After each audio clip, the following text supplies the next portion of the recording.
अस्सलाम वालेकुम। मैं हूं मोहम्मद अब्बास और इस वक्त आप देख रहे हैं ईटेक यूट्यूब चैनल। इस वीडियो के अंदर हम प्रॉफिट कैलकुलेटर के बारे में डिस्कस करेंगे। दराज के आपने दराज के लिए कोई प्रोडक्ट हंट कर ली, अब बारी आती है कि आपने उसका प्रॉफिट किस तरह से कैलकुलेट करना है। आपने अब किसी होलसेल मार्केट में या ऑनलाइन या फिर ऑफलाइन आपने मार्केट में चेक भी कर लिया कि आपको कितने रुपए में मिल रही है। अब बात आती है कि उस रेट पर लेने से आपको प्रॉफिट होता है या नहीं होता। इसके अंदर मैं आपको एक दूसरा मशवरा दूंगा कि आप मार्केट में जाने से पहले ही चेक कर लें कि आपकी प्रोडक्ट का डेड पॉइंट क्या है।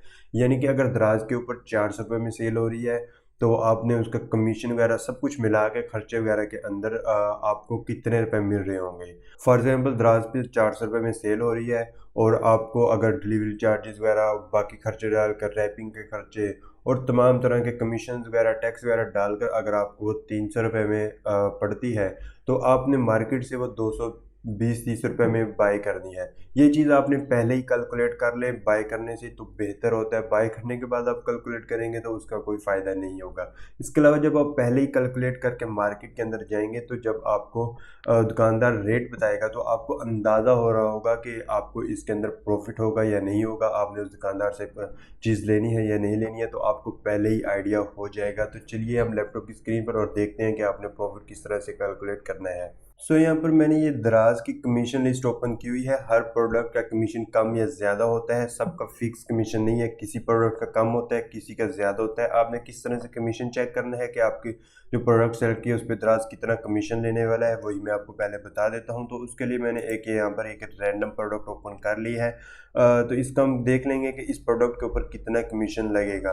तो फॉर एग्जांपल आप यहाँ पर देखें कि यहाँ पर ये कैटेगरीज लिखी होती है, bedding and bath, bedding, bathroom and counter. इसके अंदर जो ब्लू कलर के हैं ये इनको कैटेगरी बोलते हैं, यानी कि इसके आगे मजीद सब कैटेगरी आती रहती हैं।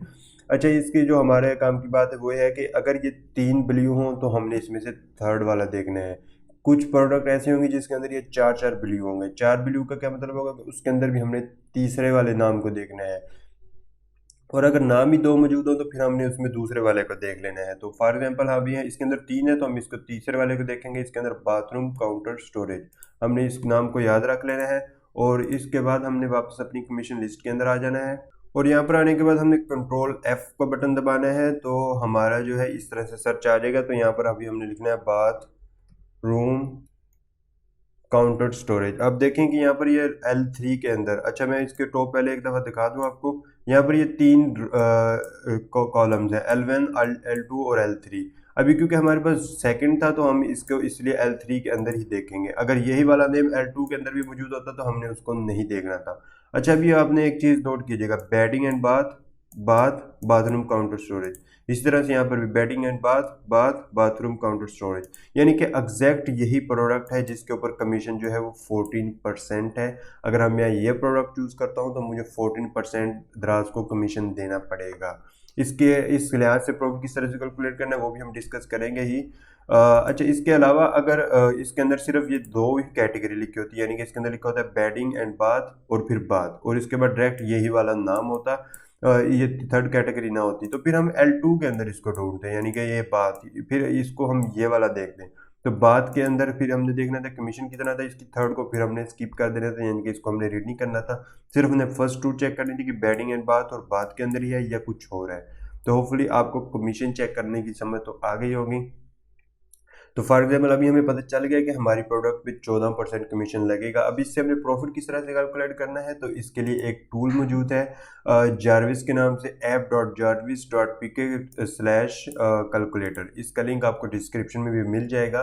तो यहाँ से कैलकुलेट करने के लिए सबसे पहले तो हमने दराज के यहाँ पर कमीशन लिखना है। दराज का कमीशन इस प्रोडक्ट पे है 14%। और यहाँ पर कह रहा है कि प्रोडक्ट सेलिंग प्राइस, प्रोडक्ट की सेलिंग प्राइस क्या है, तो सेलिंग प्राइस 319 रुपये है।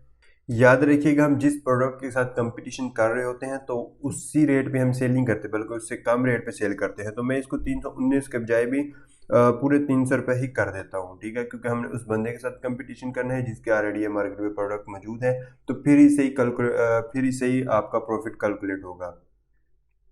अच्छा, डिलीवरी चार्जेस के अंदर क्या आएगा कि आपने जहाँ से प्रोडक्ट लेकर आए हैं वहाँ से अपने वेयर हाउस के अंदर प्रोडक्ट लाने में कितना चार्जेस वगैरह लगे हैं। तो तमाम टैक्स वगैरह मिला के आपको 10-12 रुपये पर प्रोडक्ट पड़ रहा होता है, लेकिन मैं फिर भी 30 लगाता हूँ कि हर तरह का खर्चा इसके अंदर आ जाए। और टोटल प्रोडक्ट कॉस्ट यानी कि आपको जो दुकानदार है वो कितने रुपए की ये प्रोडक्ट दे रहा है। तो फॉर एग्जांपल ये प्रोडक्ट आपको 180 रुपए की होलसेल रेट में मिल रही है और वैट यहाँ पर 15% ऑलरेडी ऐड है, पेमेंट हैंडलिंग फीस भी ऑलरेडी ऐड है। एवरेज सेल पर डे इसको अभी के लिए छोड़ दे, इसकी आपको स्टार्ट में ज़रूरत नहीं है। तो कमीशन जो तो 14% 42 रुपये पड़ेगा, वैट जो है 12 रुपये पड़ेगे। आप ये सोच रहे होंगे कि कमीशन 14% है, वैट 15%, उसके बावजूद भी 12 रुपये क्यों। ये सेल वगैरह पे होता है, इस चीज़ को आप छोड़ दें, बस इसने जो लिख दिया इसी को आप मान लें। और पेमेंट हैंडलिंग फी 6 रुपये, टोटल चार्जेस 64 रुपये मान जाएंगे। जो नेट प्राइस आपको मिल रही होगी 236 रुपये, यानी कि आपका जो मैंने आपको स्टार्ट में बताया था कि डेड पॉइंट ढूंढ लेना है, तो डेड पॉइंट हमारा जो है वो 236 रुपये है। यानी कि अगर हम 236 रुपये की प्रोडक्ट ला के इस प्रोडक्ट को हम 300 रुपये में सेल करें तो आपको ज़ीरो प्रॉफिट होगा। 236 से कम, जितने कम में आपको प्रोडक्ट मिलेगी आपको उतना प्रॉफिट और होगा। अगर आप इसको 100 रुपये में कहीं से प्रोडक्ट को ढूंढ लें तो आप सोच सकते हैं कि 136 रुपये प्रॉफिट होगा। इसी तरह अगर आप 220 रुपये में इस प्रोडक्ट को बाय करें तो सिर्फ 16 रुपये प्रॉफिट हो रहा होगा। तो अभी के लिए क्योंकि मैंने 180 रुपये लिखी थी तो उस पर नेट प्रॉफिट जो हमारा 56 रुपये आ रहा है।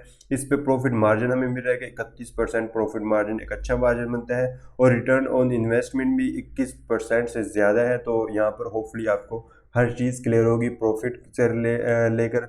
तो अगर आपका कोई भी क्वेश्चन वगैरह हो तो आप ग्रुप के अंदर पोस्ट कर सकते हैं, ग्रुप का लिंक आपको डिस्क्रिप्शन में मिल जाएगा। लेकिन आज की वीडियो को हम यहीं पर एंड करते हैं। इंशाल्लाह आपकी हर चीज़ क्लियर होगी इंशाल्लाह जल्द मिलेंगे नई वीडियो में, तब तक अपना ख्याल रखिएगा। अल्लाह हाफिज़।